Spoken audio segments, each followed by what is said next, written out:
UP के मुख्यमंत्री योगी आदित्यनाथ ने बरेली हिंसा को लेकर कड़ा रुख अपनाया है। उन्होंने मौलाना तौकीर रजा के बयान पर पलटवार करते हुए कहा कि शुक्रवार को बरेली में एक मौलाना भूल गया कि यूपी में सत्ता किसकी है। उसे लगा कि वह जब चाहे व्यवस्था रोक सकता है, लेकिन सरकार ने साफ कर दिया है कि ना तो कहीं जाम लगेगा और ना ही कर्फ्यू लगेगा। सीएम योगी ने कहा कि जो सबक हमने दंगाइयों को सिखाया है, उसे देखकर आने वाली पीढ़ियां दंगा करने से पहले 2 बार सोचेंगी। सीएम योगी ने कहा कि 2017 से पहले यूपी में दंगे आम थे, लेकिन उनकी सरकार आने के बाद हालात बदले हैं। उन्होंने कहा कि पहले की सरकारें दंगाइयों को मुख्यमंत्री आवास पर बुलाकर सम्मान देती थीं और माफियाओं के सामने सत्ता झुक जाती थी। पर्व और त्योहारों के दौरान आपने देखा होगा, ये जब भी पर्व और त्योहार आते थे, उत्पात शुरू हो जाती थी। अब उत्पातियों और उपद्रवियों को पता लगेगा कि 7 पीढ़ियां याद आएंगी उनको, क्योंकि कभी कभी बुरी आदतें जाती नहीं लोगों की, तो उसके लिए उनकी डेंटिंग पेंटिंग करवानी पड़ती है कायदे से, जिससे उनकी बुरी आदतों को हम ठीक कर सकें। और यही डेंटिंग पेंटिंग आपने देखा होगा, कल बरेली के अंदर वो मौलाना भूल गया कि शासन किसका है। वो ये मानता था धमकी देंगे और हम जबरदस्ती जाम कर देंगे। हमने कहा जाम नहीं होगा, कर्फ्यू भी नहीं लगेगा, लेकिन कर्फ्यू का सबक तुम्हें ऐसा सिखा देंगे कि तुम्हारी आने वाली पीढ़ी दंगा करना भूल जाएगी। क्या तरीका है जी? आप सिस्टम को ब्लॉक करना चाहते हैं,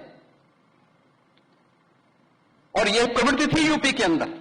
17 के पहले यही होता था, और हम इसी बात को कह सकते हैं कि 17 के बाद हमने कर्फ्यू भी नहीं लगने दिया, लेकिन ऐसे बैरियर को चुन चुन करके वे जिस प्रकार की भाषा को समझते थे, उस प्रकार की भाषा से उनको समझा करके उसको उसकी सजा दिलाने का काम भी किया है। और उत्तर प्रदेश की ग्रोथ स्टोरी यहीं से शुरू होती है।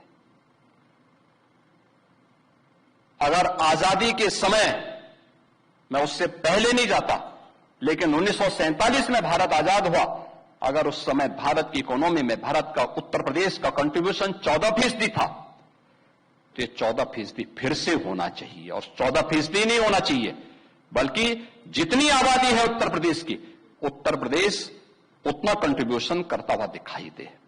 ये हमारा राष्ट्रीय धर्म है और दायित्व भी है, और उसी के तहत सब कार्य योजना बन रही है। वहीं बरेली हिंसा के बाद प्रशासन ने मौलाना तौकीर रजा को नजरबंद कर दिया है। पुलिस और प्रशासन ने उनके घर के बाहर भारी सुरक्षा बल तैनात कर दिया है, ताकि वो घर से बाहर ना निकले। मौलाना ने आरोप लगाया है कि जैसे ही वह नमाज के लिए निकलने वाले थे, प्रशासन ने उन्हें रोक दिया और पुलिस फोर्स तैनात कर दी। उन्होंने कहा कि सरकार मुसलमानों के खिलाफ सख्ती कर रही है।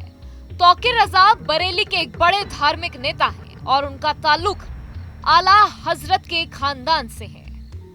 उनके ही आह्वान पर शुक्रवार को आई लव मोहम्मद के बैनरों और नारों को लेकर लोग सड़क पर उतरे थे, जिसके बाद बरेली में बवाल भड़क गया था। जहां भक्ति है हर शब्द में, कथाओं में छिपे हैं दिव्य रहस्य, और ज्योतिष देता है जीवन को दिशा। धर्म से जुड़ी हर बातों को जानने के लिए हमारे चैनल स्तुति को सब्सक्राइब करें। चैनल पर जाने के लिए इस लिंक पर क्लिक करें।